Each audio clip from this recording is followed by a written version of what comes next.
Hello students, Tagore education group Khyala में आपका हार्दिक स्वागत है।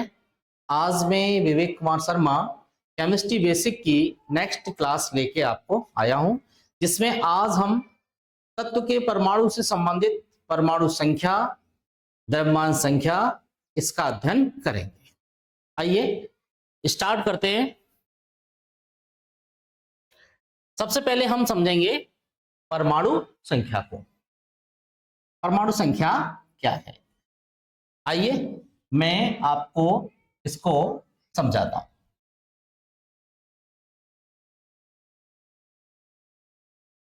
परमाणु संख्या, जिसको एटॉमिक नंबर भी कहते हैं। जैसे मैंने आपको केमिस्ट्री बेसिक की इससे पहले वाली क्लासेस में परमाणु की संक्षिप्त संरचना को समझाया, यानी परमाणु की संरचना को मैंने आपको सिंपली समझाया था।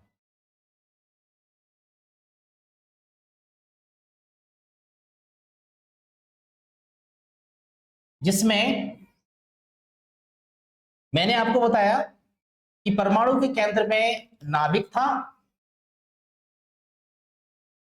जिसमें दो प्रकार के कण, प्रोटॉन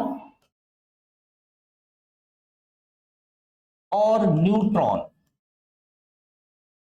उपस्थित होते हैं और नाभिक के बाहर इलेक्ट्रॉन चक्कर लगाते हैं। ये हमने परमाणु के बारे में समझा था। इसी से संबंधित हम अब तत्व की परमाणु संख्या को समझते हैं।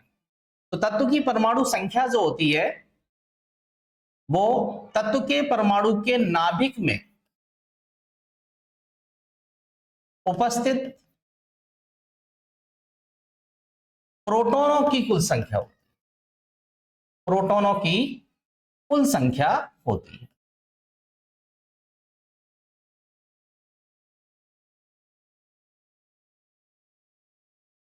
परमाणु का जो नाभिक है उसमें जितने प्रोटॉन उपस्थित हैं उनकी संख्या ही तत्व की परमाणु संख्या कहलाती है। इसको Z अक्षर से प्रदर्शित करते हैं। अब आपको पता होना चाहिए कि परमाणु संख्या को हम Z से प्रदर्शित कर रहे हैं और ये प्रोटॉनों की संख्या के बराबर है। तो इसको हम इस प्रकार लिख सकते हैं, यानी परमाणु संख्या बराबर प्रोटॉनों की संख्या। ये हम लिख सकते हैं। अब अगली जानकारी आपको पहले से है कि उदासीन जो परमाणु होता है उसके लिए एक शर्त थी कि प्रोटॉन और इलेक्ट्रॉन दोनों की संख्या बराबर होती है। यानी जितने प्रोटॉन नाभिक में हैं उतने ही इलेक्ट्रॉन नाभिक के बाहर कक्षाओं में उपस्थित होते हैं और इस तरीके से जो परमाणु है वो उदासीन होता है।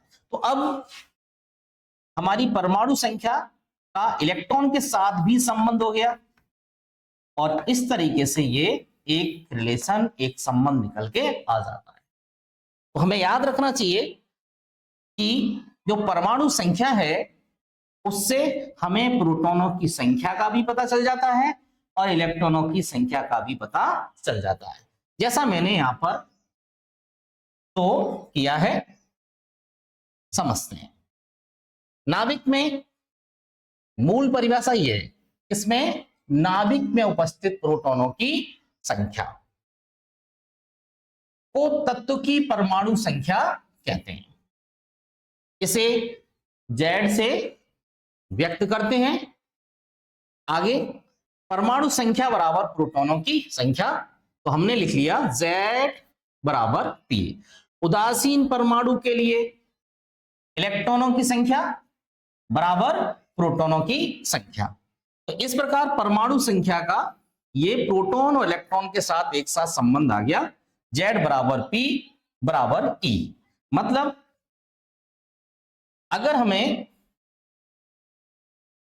परमाणु संख्या दी हुई हो, जैसे परमाणु संख्या कितनी दे दी, 6, तो हम इससे प्रोटॉन की भी जानकारी प्राप्त कर लेंगे। मतलब प्रोटॉन संख्या में कितने हो गए, 6। अब इलेक्ट्रॉन भी कितने हो जाएंगे, 6। तो अब चाहे हमें प्रोटॉन की संख्या देकर परमाणु संख्या पूछे, चाहे परमाणु संख्या देकर प्रोटॉनों की संख्या पूछे या इलेक्ट्रॉनों की संख्या पूछे, हम दोनों को बता सकते हैं। इस प्रकार हम कह सकते हैं कि भाई जो परमाणु संख्या है उससे हमें प्रोटॉनों की और इलेक्ट्रॉनों की दोनों की जानकारी प्राप्त हो जाती है, या प्रोटॉनों की जानकारी से हमें तत्व की परमाणु संख्या और इलेक्ट्रॉनों की संख्या की जानकारी हो जाती है। इसके अगला जो पॉइंट है वो है हमारा द्रव्यमान संख्या का। अगला बिंदु जो लिया गया है वो द्रव्यमान संख्या का लिया गया है, जिसको हम मास नंबर कहते हैं, जिसको हम मास नंबर कहते हैं। ये भी मैंने पीछे आपको यहां बताया। देखो नाभिक में दो कण हैं, प्रोटॉन और न्यूट्रॉन। इन दोनों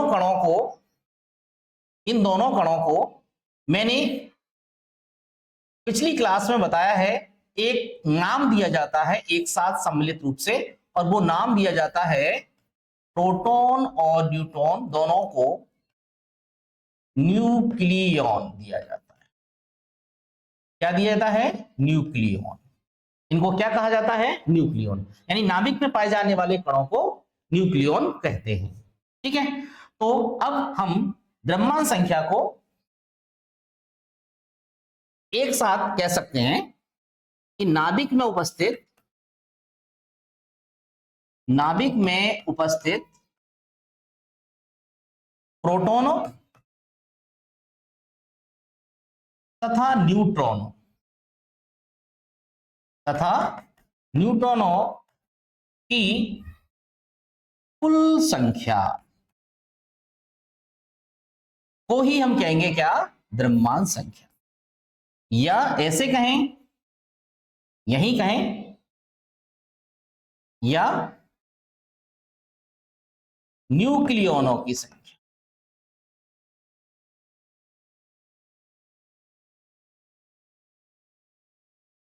क्या कहलाएगी, द्रव्यमान संख्या कहलाएगी। इसे अक्षर ए से व्यक्त करते हैं, तो ए बराबर हो जाएगा P प्लस N। मतलब द्रव्यमान संख्या बराबर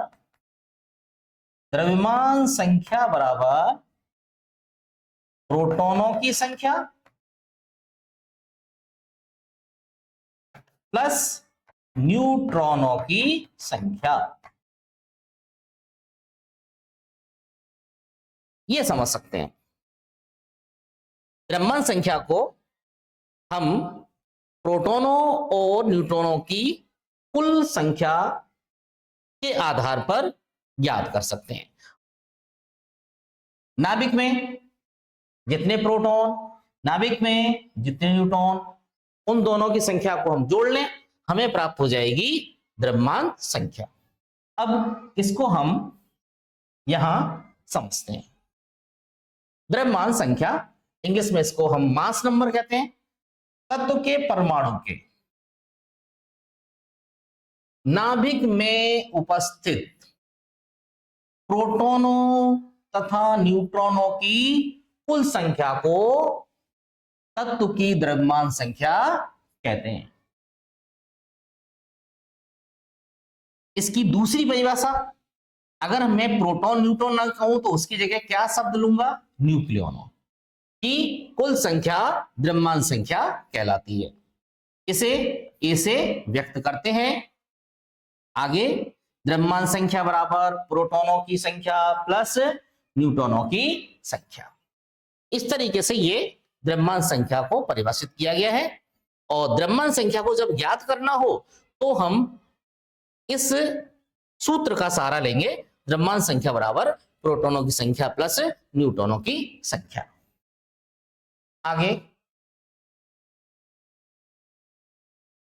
जिसको हमने संक्षिप्त में रिप्रेजेंट किया, A बराबर P प्लस N, मतलब P तो क्या है, प्रोटॉनों की संख्या जो पीछे लिखा है, N क्या है, न्यूट्रॉनों की संख्या। क्योंकि परमाणु संख्या बराबर प्रोटॉनों की संख्या आप पीछे पढ़ के आए हैं, पीछे इसमें दिया है कि भाई जो परमाणु संख्या होती है वो प्रोटॉनों की ही कुल संख्या होती है, तो Z इक्वल टू P। तो अब द्रव्यमान संख्या का इसके साथ परमाणु संख्या के साथ संबंध आ गया, क्या आ गया, A बराबर Z प्लस N, Z परमाणु संख्या, N न्यूट्रॉनों की संख्या। और इसकी सहायता से हम न्यूट्रॉनों की संख्या ज्ञात कर सकते हैं। और फिर हम कह सकते हैं कि अगर मैं इसको N को ज्ञात करूं तो मैं A में से Z को घटाऊंगा, तो N equal to A minus Z, मतलब न्यूट्रॉनों की संख्या बराबर, न्यूट्रॉनों की संख्या बराबर क्या हो गया, देखो न्यूट्रॉनों की संख्या बराबर, न्यूट्रॉनों की संख्या बराबर किसमें से, द्रव्यमान संख्या से इसको घटा दें, परमाणु संख्या को घटा दें, तो हमें प्राप्त हो जाएगी न्यूट्रॉनों की संख्या। जैसे एग्जाम्पल, एक सिंपल सा एग्जाम्पल लें, कार्बन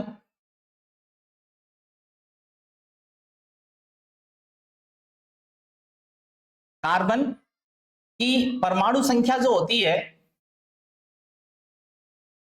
परमाणु संख्या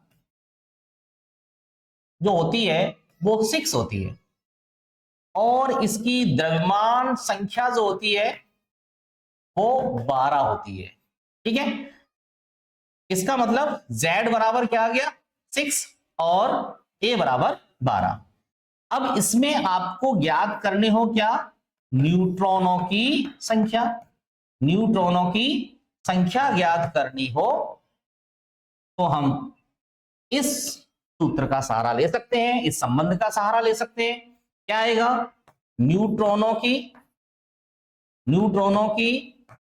संख्या बराबर सीधा द्रव्यमान संख्या कितनी है, 12, परमाणु संख्या कितनी है, 6, न्यूट्रॉनों की संख्या कितनी आएगी, निकल के 6 आएगी।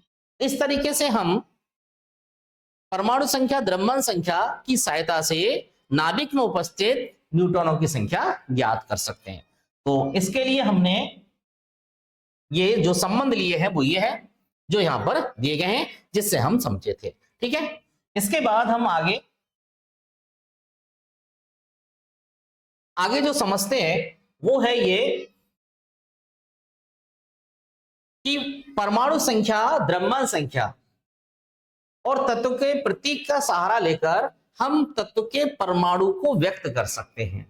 जैसे यहां पर देखो, अब मैं यहां आपको समझाऊं,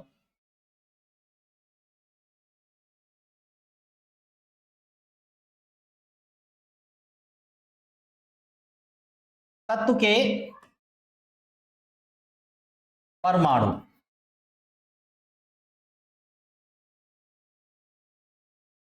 का प्रदर्शन कैसे कर सकते हैं।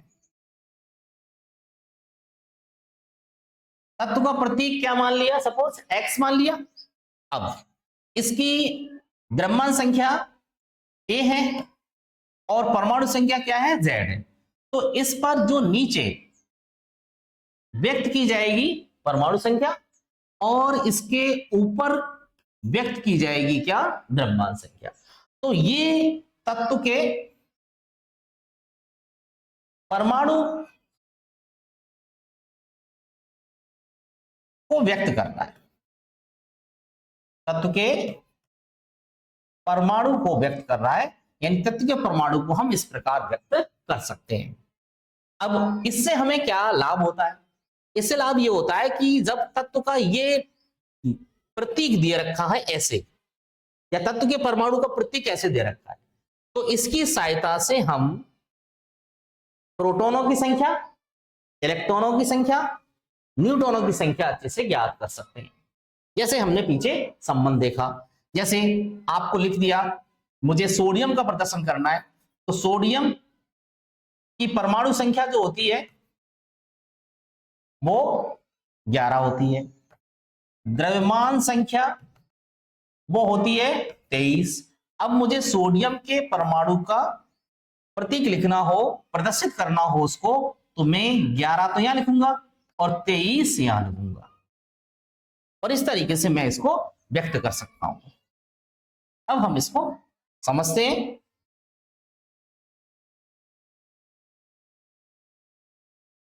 परमाणु प्रतीक का निरूपण, परमाणु संख्या, द्रव्यमान संख्या तथा तत्व के प्रतीक के साथ परमाणु को निम्न प्रकार व्यक्त कर सकते हैं। यहां मैंने ये प्रदर्शन दिया है जिसमें x जो है वो तत्व का प्रतीक, z परमाणु संख्या किस ओर, बाईं ओर नीचे लिखी जाती है, द्रव्यमान संख्या बाईं ओर ऊपर लिखी जाती है।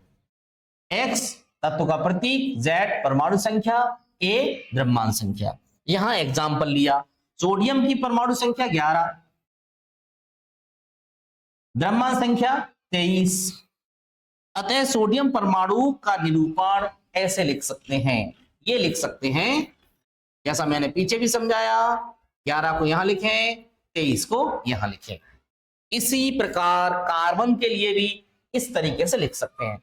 इसी प्रकार हम लिख सकते हैं, अन्य तत्वों के लिए भी लिख सकते हैं, जैसे अन्य तत्वों के लिए भी लिख सकते हैं, जैसे मैं यहां पर आपको समझाऊं, यहां समझाता हूं मैं आपको। यहां जैसे मैग्नीशियम के लिए लिखें, Mg के लिए लिखें, Mg के लिए लिखें, तो Mg के लिए इसकी परमाणु संख्या जो होगी वो 12 और जो द्रव्यमान संख्या होगी वो होगी 24।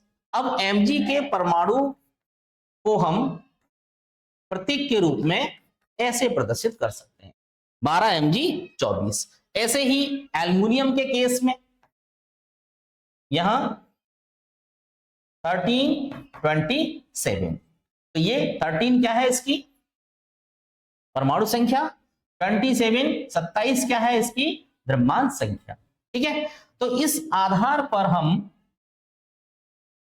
परमाणु संख्या और द्रव्यमान संख्या की सहायता से तत्व के परमाणु का प्रतीक लिख सकते हैं। ठीक है, तो इस प्रकार हमने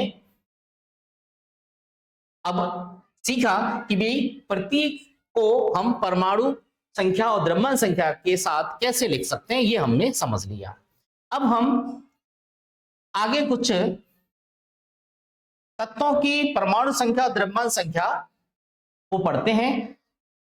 इनको हमें याद रखना चाहिए, ठीक है, और जिनकी सहायता से हम अच्छे से तत्व का प्रतीक, उसकी परमाणु संख्या, द्रव्यमान संख्या, परमाणु में उपस्थित प्रोटॉनों की संख्या, न्यूट्रॉनों की संख्या, इलेक्ट्रॉनों की संख्या ज्ञात कर सकें। देखो, अब मैंने यहां परमाणु संख्या 1 से लेकर के 20 तक के एलिमेंट्स को लिया है, तत्वों को लिया है। पहला तत्व है हाइड्रोजन, प्रतीक जानते ही हैं क्या है, H, परमाणु संख्या 1 और इसकी द्रव्यमान संख्या भी 1। हीलियम He, परमाणु संख्या 2, द्रव्यमान संख्या 4। लिथियम Li, परमाणु संख्या 3, द्रव्यमान संख्या 7। बेरिलियम परमाणु संख्या 4, द्रव्यमान संख्या 9। बोरॉन B, परमाणु संख्या 5, द्रव्यमान संख्या 11। कार्बन 6, परमाणु संख्या, द्रव्यमान संख्या 12। नेक्स्ट नाइट्रोजन, परमाणु संख्या 7, द्रव्यमान संख्या 14। ऑक्सीजन परमाणु संख्या 8 और द्रव्यमान संख्या 16। क्लोरीन परमाणु संख्या 9 और द्रव्यमान संख्या 19। इस तरीके से आगे के तत्व भी यहां पर लिए गए हैं जो मैंने यहां पर प्रदर्शित किए हैं। नियोन 10, परमाणु संख्या, द्रव्यमान संख्या 20, सोडियम परमाणु संख्या 11, द्रव्यमान संख्या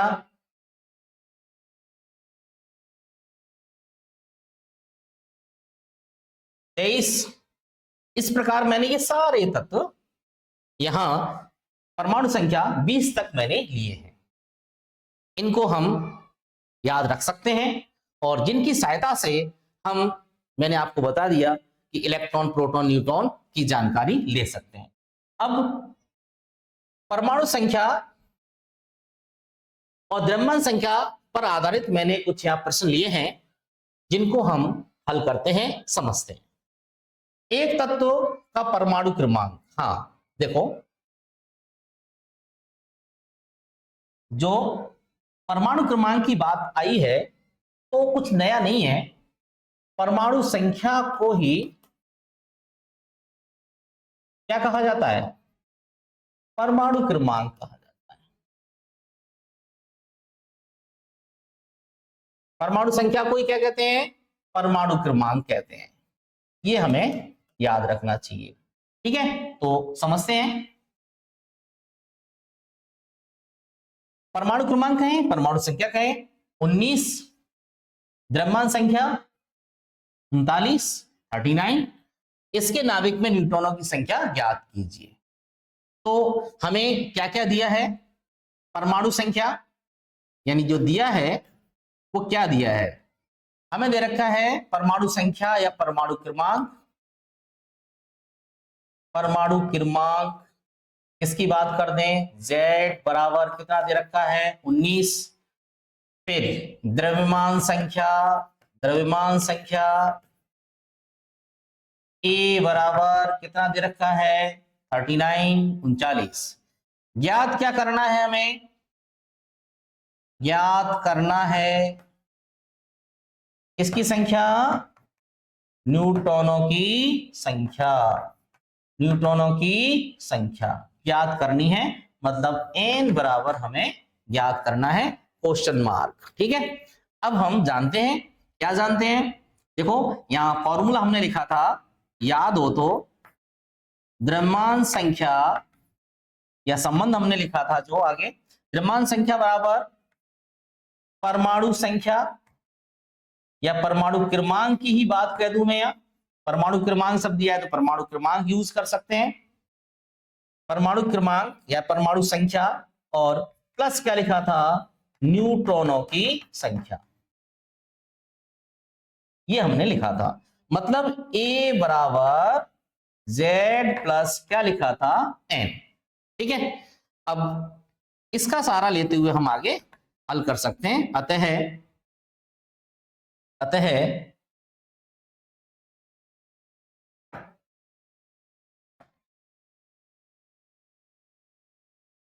अतः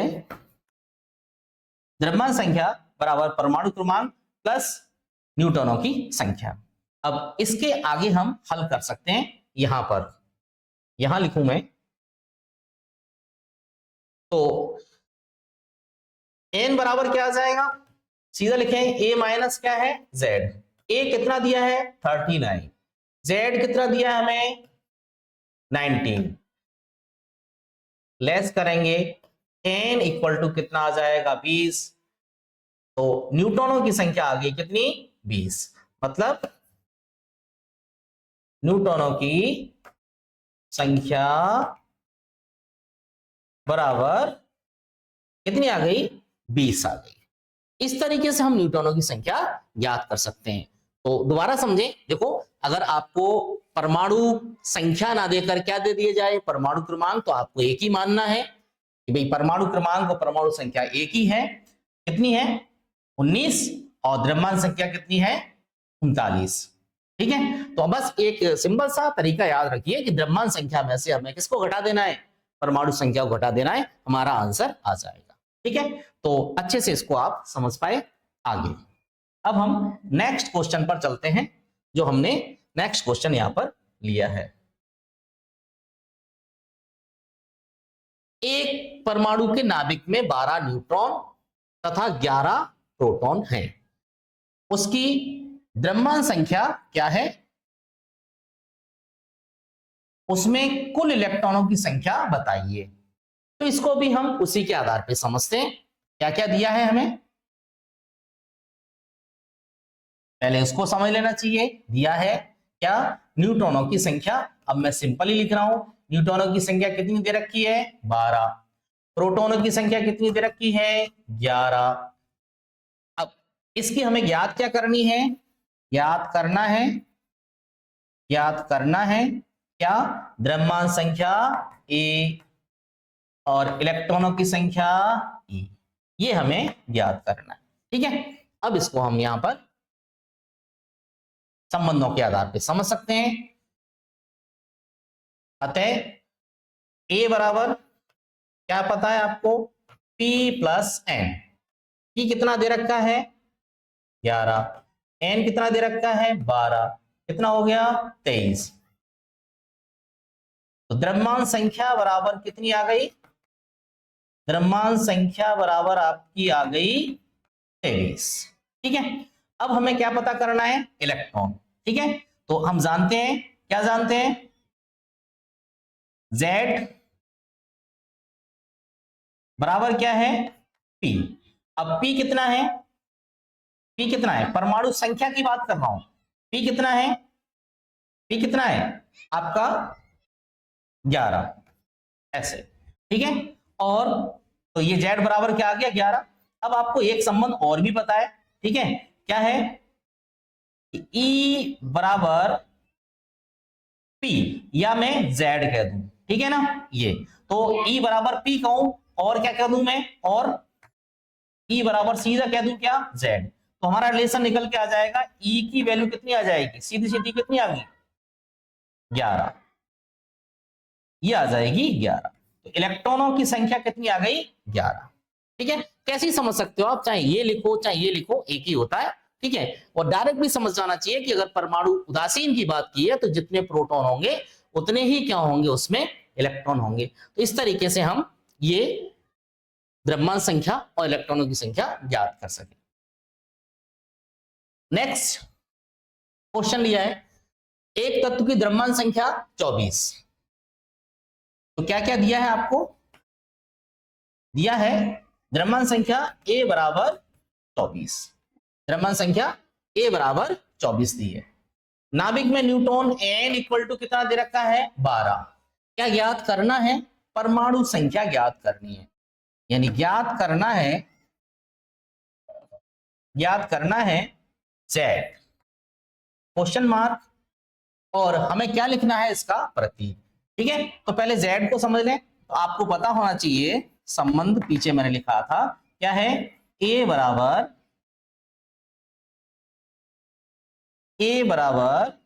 क्या लिखते हैं हम? Z plus N.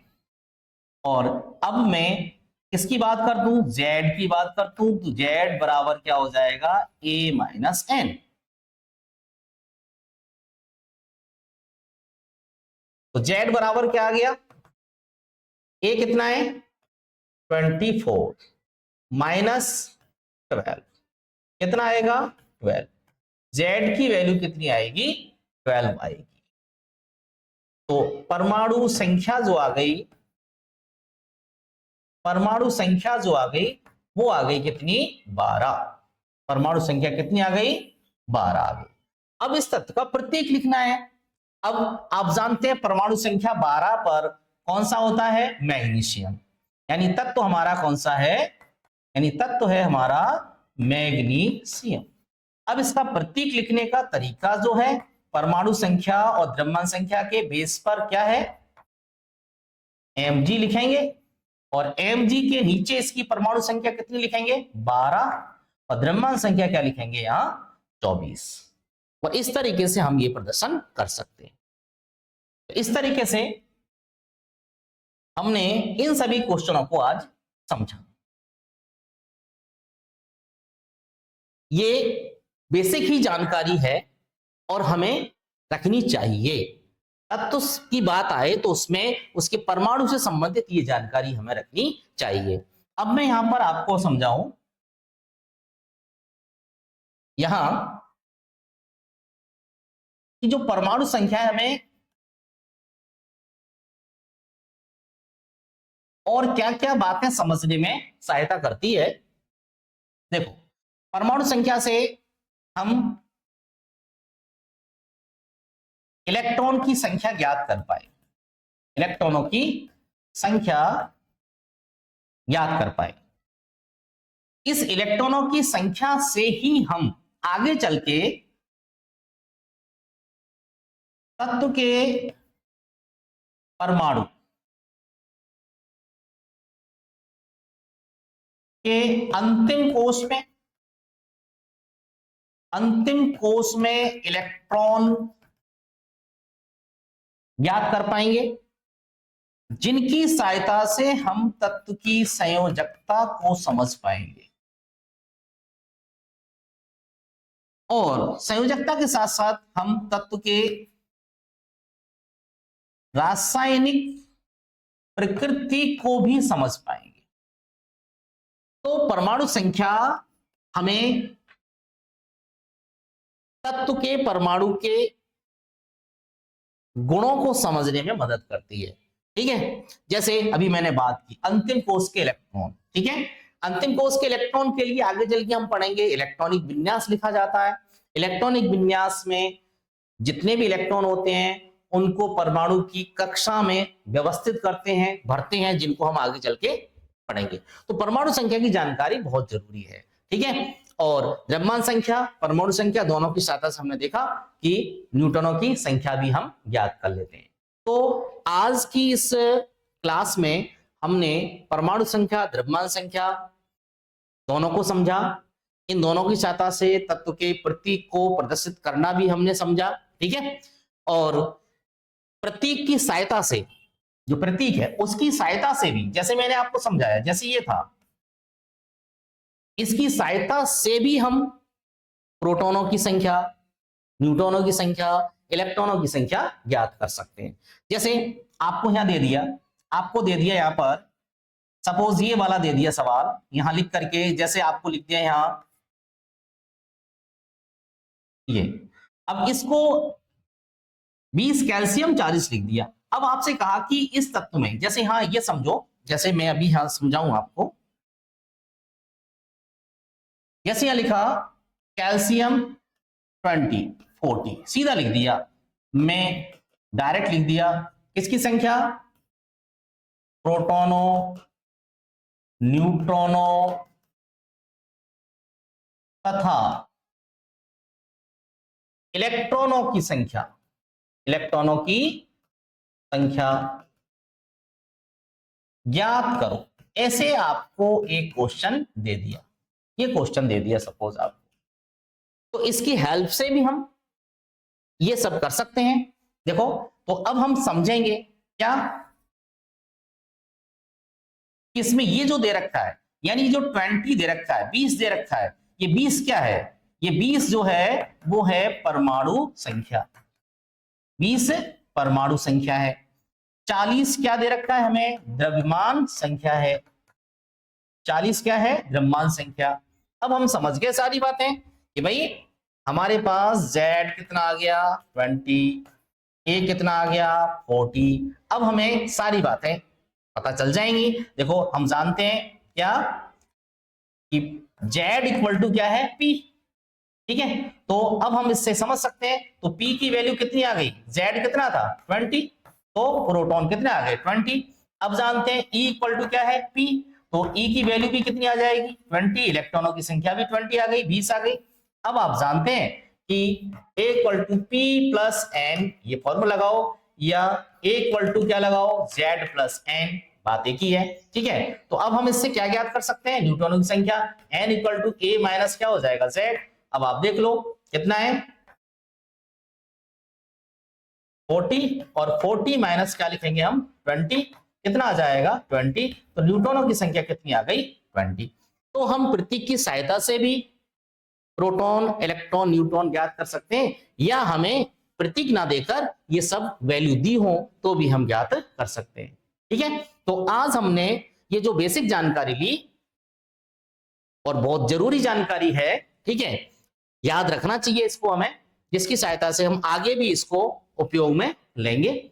और मैं समझता हूं आज जो आपको बताया गया अच्छे से समझ में आया हुआ। आज की क्लास में आज हम इतना ही, बाकी नेक्स्ट क्लास में हम और बेसिक जानकारी लेंगे। धन्यवाद।